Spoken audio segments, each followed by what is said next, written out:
Hello everyone, welcome back to my channel slice and spice with Kavitha. ఈరోజు మనం చేసుకోబోయే recipe వచ్చేసరికి పర్ఫెక్ట్ ఈవినింగ్ స్నాక్ అండి. అది వచ్చేసరికి పోహా కట్లెట్, అటుకులతో చేస్తాం. దీని ప్రాసెస్లోకి వెళ్ళిపోదాం. దీనికి కావాల్సిన ఇంగ్రీడియంట్స్ వచ్చేసరికి పోహా, ఇలా అటుకులు తీసుకున్నాను 1 కప్పు, అండ్ చిన్నవి ఆలు 3 నేను బాయిల్ చేసి పెట్టుకున్నాను ఆల్రెడీ రెడీగా. తర్వాత ఇది వచ్చేసరికి బ్రెడ్ క్రమ్స్ అండి, ఇవి సూపర్ మార్కెట్లో అవైలబుల్గా ఉంటాయి. దీన్ని కూడా ఇట్లా తీసేసుకున్నాం. తర్వాత క్యారెట్ తురుము, ఆనియన్ అండ్ కొత్తిమీర అన్నీ సన్నగా కట్ చేసి పెట్టుకున్నాం. ఇది వచ్చేసరికి చాట్ మసాలా, సాల్ట్, కారం, కొరియాండర్ పౌడర్. ఇది వచ్చేసరికి మనం మైదా కానీ వీట్ ఫ్లోర్ కానీ రైస్ ఫ్లోర్ కానీ ఏదైనా తీసుకోవచ్చు స్లరీ లాగా చేసుకోవడానికి. ఓకే, ప్రాసెస్లోకి వెళ్ళిపోదాం. ఇప్పుడు ఇలా తీసేసుకోండి అటుకులు. దీంట్లో వాటర్ వేసి ఇదంతా ఒకసారి లైట్గా తడుపుకుందాము, సోక్ చేసుకున్నట్లాగా, సో దట్ ఇవి మెత్తగా స్మాష్ అయిపోతాయండి.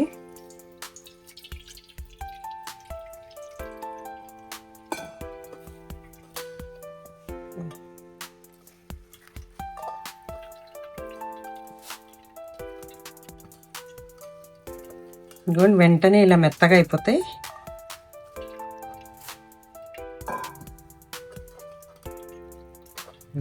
మొత్తం వాటర్ లేకుండా తీసేసుకోండి.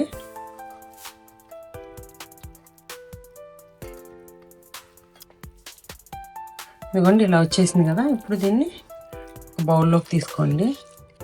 అండ్ ఇది బాయిల్ చేసుకున్నాను కదండి, ఇది కూడా ఇలా దీంట్లో స్మాష్ చేసేసుకోండి.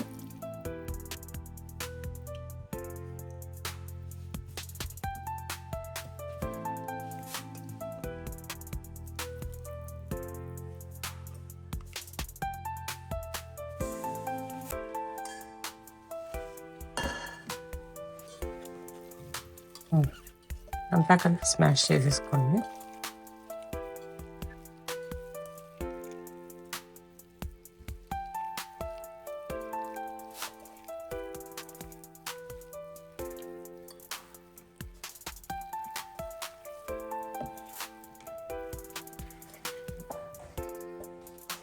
ఈ క్యారెట్ తురుము అండ్ కొత్తిమీర,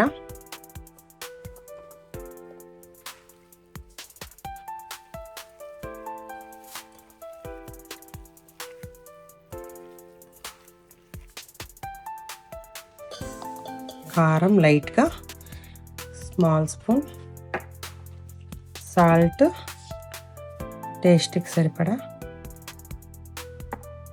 and chaat masala and coriander powder. మళ్ళీ ఇదంతా ఒకసారి మెత్తగా ఇది చేసేసుకొని, ఇదిగోండి ఇలా వచ్చేసినాయి కదా. ఇట్లా చేసుకోండి. కట్లెట్ అంటే 2 స్టైల్స్లో చేసుకోవచ్చు. ఈధర్ ఇలా, మనకి ఇంకా బాగా ఫ్రై అవ్వాలి కాబట్టి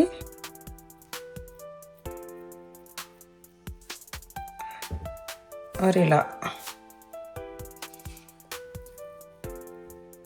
వీట్ ఫ్లోర్ అని చెప్పాను కదండి ఇందాక, దాన్ని ఇలా వాటర్తో స్లరీలాగా కలుపుకోవాలి. ప్యాన్లో ఆయిల్ తీసుకున్నాం. ఆయిల్ హీట్ అయిన తర్వాత ఇదిగోండి ఈ స్లర్రీ అని చెప్పాను కదా, దీన్ని ఇలాగా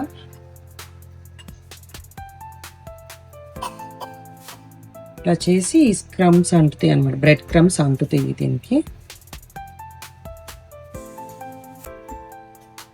ఇలా చేసుకుని ఫ్రై వేసేసుకోవాలి.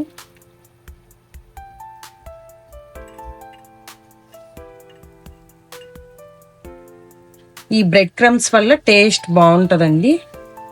పిల్లలకి కూడా అందరికీ నచ్చుతుంది, ఎవరికైనా దీనివల్ల టేస్ట్ బాగుంటుంది. అవి లేకపోతే స్కిప్ చేసేయండి బ్రెడ్ క్రమ్స్.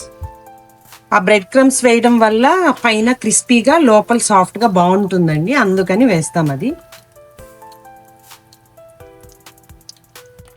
ఇదిగోండి ఇలా బ్రౌన్ షేడ్ వచ్చిన తర్వాత తీసేసుకోవచ్చు.